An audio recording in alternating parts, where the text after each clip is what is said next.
If one thing is guaranteed, it's this: success breeds envy, bitterness, and opportunism. Things don't come much more successful than the Beatles, and so it's unsurprising that their emergence in the 1960s spawned a lot of records that sought to cash in on the Fab Four's popularity. From cover versions to novelty songs, answer records to sound-alike bands with names that referenced all manner of creepy crawlies, while seemingly missing the whole double meaning of the Beatles' name and its spelling. There have been hundreds of records by fly-by-night acts and more successful artists alike that reference, copy, or spoof the band. The records that I find most interesting from this collection are the Beatles' diss tracks that emerged in the 1960s, mostly in 1964 when the Beatles conquered America. This is The Overlooked Hotel, and this is the story of the anti-Beatles musical Backlash.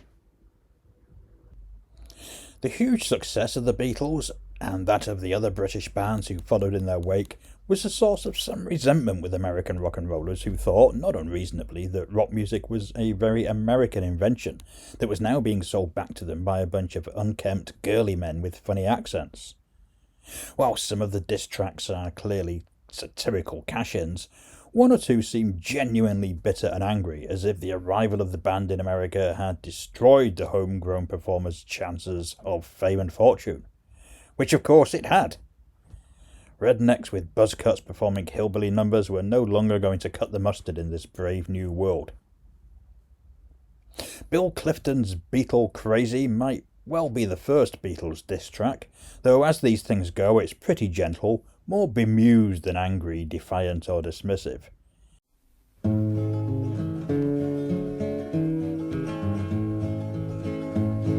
When I came to Britain just a little while back with my rawhide jacket and my 10-gallon hat, things were quiet, not much going on, no riots or nothing. Then the Beatles came along, put up the crash barriers, take a deep breath, run for cover. No need to tell you what happened to these boys. They thought up a sound, some say a noise. It ain't too sweet, it ain't too rough, but it's right for the times, and times are tough. Clifton's spoken word bluegrass record was released in 1963 in the UK, on Decca Records amusingly, long before the band had broken in America. I'm guessing this struck a chord with some older parents who watched their kids falling for this new, noisy, long-haired band. Clifton's track was just the opening salvo in what would become a flood of snark, bafflement, and ill-judged boasting. 1964 was the heyday of the Beatles diss. This was, after all, the year that the band led the British invasion of America and essentially changed the musical landscape overnight with their appearance on The Ed Sullivan Show. There were several immediate, and we do mean immediate, diss records released as a result. The four preps, who definitely looked pretty damn preppy, released A Letter to the Beatles, which tells the story of the narrator's girlfriend falling head over heels with the English mop tops. Well, look at the preps. She would, wouldn't she? Only to find herself financially fleeced for photos and autographs. Presumably the preps had never had to think about the financial costs of sending out autograph photos around the world because, well, who'd want one? Yes, the four preps had a very long career, but I very much doubt that they were ever pin-up material. The track was recorded just one day after the Beatles had appeared on The Ed Sullivan Show, and so we can suspect that somebody had watched the show and seen their career, and possibly their girlfriend's affections, vanishing before their eyes. The song cracked the top 100, but, adding insult to injury, the inclusion of direct lifts from I Wanna Hold Your Hand forced Capitol to pull the record from sale. There's similar whining on My Girl's Been Bitten by the Beatles bug by Annie and the Orphans. In fact, it's hard not to suspect that much of the Beatles dissing is simply bitterness by men who found, to their complete bafflement, that women actually fancied these Liverpudlian long hairs more than the local oafs. Here, the Orphans sing the moany chorus and Annie fills in a Beatles fantasy that of course still manages to be dismissive. My girl's been bitten by the Beatles bug. My girl's been bitten by the Beatles.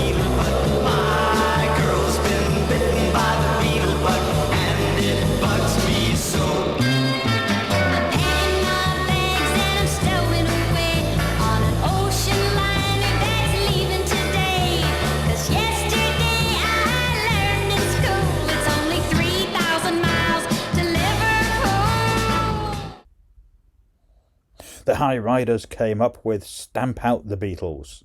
Despite the rather desperate boasting about their own greatness on the record, you've probably never heard of the High Riders. A couple of bands have used the name, but this isn't either of them.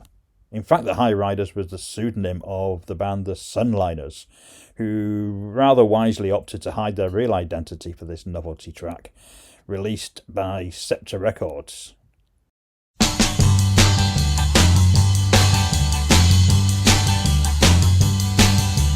Liverpool, Liverpool.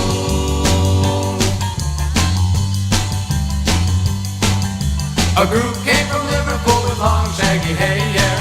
Stamp out the Beatles, and all around town they were known everywhere.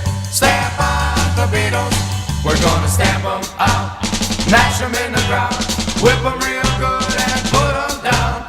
Yeah, yeah, yeah, yeah. Ooh, stamp out the Beatles. It's actually not a bad little spoof, lifting moments from actual Beatles hits that are reworked in satirical, copyright-skirting fashion.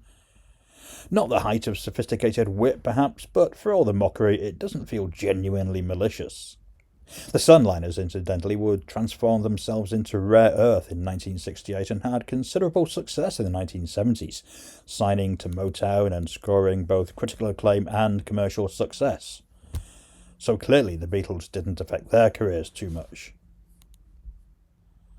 Similarly to that track, the Twiliters' My Beatle Haircut is more gentle mockery than outright fury, with its focus on the outrage caused by the narrator coming home with, well, the title rather gives it away, doesn't it? From the distance of time, it's baffling to think just how outrageous the Beatles' hair seemed to be to Middle America in 1964. Their supposed long hair was hardly androgynous, or even long, frankly, but to hear these records, you'd think that they all look like Robert Plant from 1973. This doo-wop number was released by Roulette Records, who would return to the Beatles' novelty track world a few years later. We'll come to that shortly. Secret Weapon, open brackets, The British Are Coming, close brackets, is as much a novelty record as a diss track, though many a sincere belief has been hidden by comedy over the years. The fact that the name of recording act B.R.A.T.S is an acronym for Brotherhood for the Re-establishment of American Top 10 Supremacy might suggest a genuine resentment bubbling under the good-natured humour. Oh, the British are coming, yeah, the British are coming, and they're taking over this land. And the secret weapon is a real high step. Low down Liverpool bang. Hey man, where's Liverpool anyhow? Well, the car pool connected to the kidney pool, and the kidney pool connected to the Liverpool. First they softened us up with Montalbani and a sugar-coated string. When I got word down, they come slipping around with Beatles, bugs, and things. The record was a collaboration of singers Carl Spencer and Jimmy Radcliffe and prolific producer Wally Gold. Allan Sherman was a musical comedy artist, best known for his track Hello Mudder, Hello Fadder. So perhaps we shouldn't take Pop Hates the Beatles too seriously. It's obviously a generational satire played for laughs and written from the view of a harassed father of a Beatle maniac, sung to the tune of Pop Goes the Weasel. We probably can't play you any of this here, so check it out online. It's easy to find on YouTube. My daughter needs a new phonograph. She wore out all the needles. Besides, I broke the old one in half. I hate the Beatles. She said. In 1965, actor Berwick released I'm Better Than the Beatles, a single that came complete with a testimonial from Jane Mansfield on the sleeve. It's odd to hear a track of this vintage still complaining about the Beatles' long hair. Berwick, as the sleeve shows, has a manly short back and sides with just a hint of a quiff.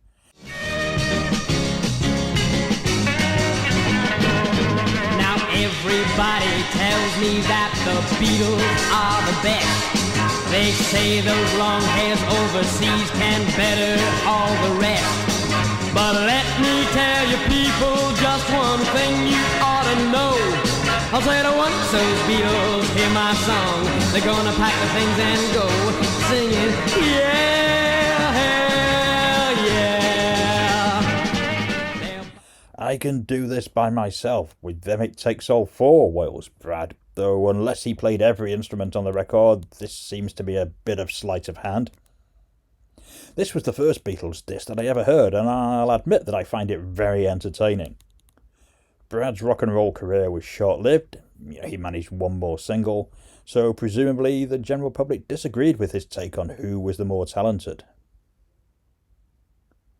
In 1968, John Lennon and Yoko Ono appeared naked on the cover of Two Virgins, causing widespread outrage.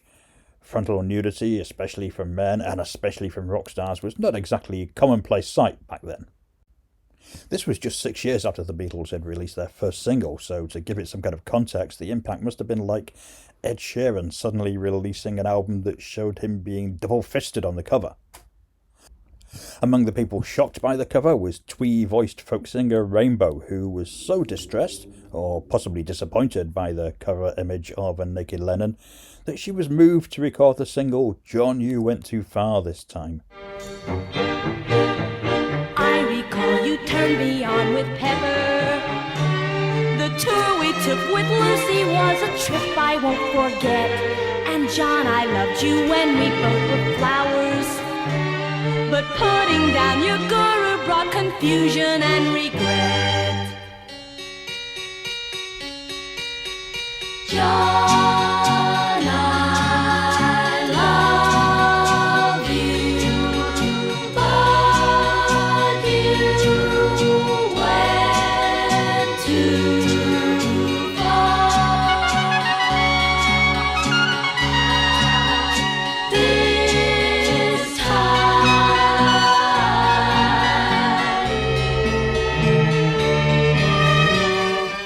Rainbo was, in fact, Sissy Spacek, who had moved to Greenwich Village in the hope of becoming the new Joni Mitchell, but who effectively scuppered her recording career with this ill-considered novelty track.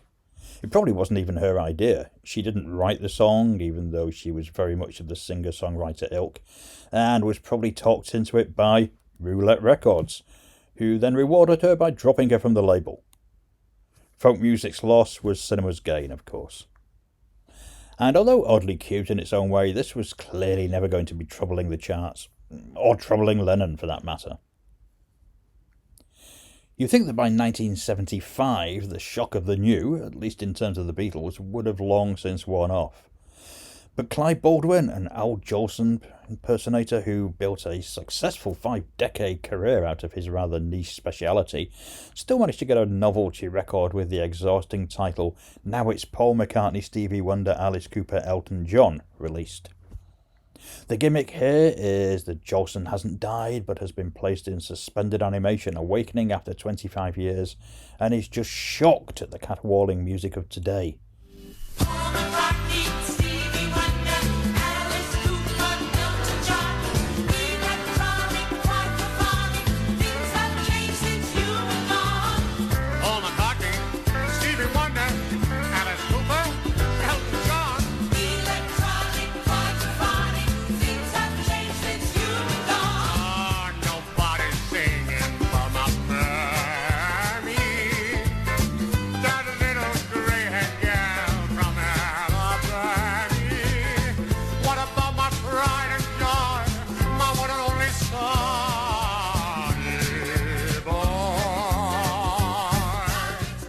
Even in 1975, this must have felt like the desperate referencing of a man already several decades behind the times.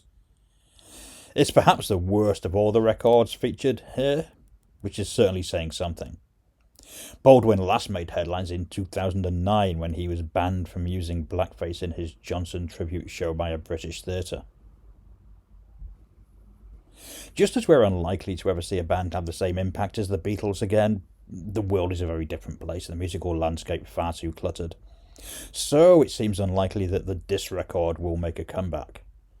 While some acts still will badmouth each other across recordings, this tends to be the result of personal, very specific beefs between the performers, not a cheap cash-in on the fame of people that they've never met. These novelty recording diss tracks are very much of their time. As always, if you enjoy this sort of forgotten history, then make sure to give this video a like, and if you haven't yet done so, then by all means please subscribe to the Overlooked Hotel so you never miss another post by us.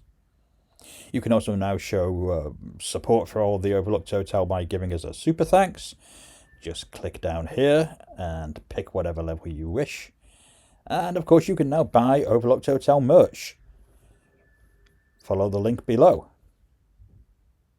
Thanks for watching, and I'll see you again soon.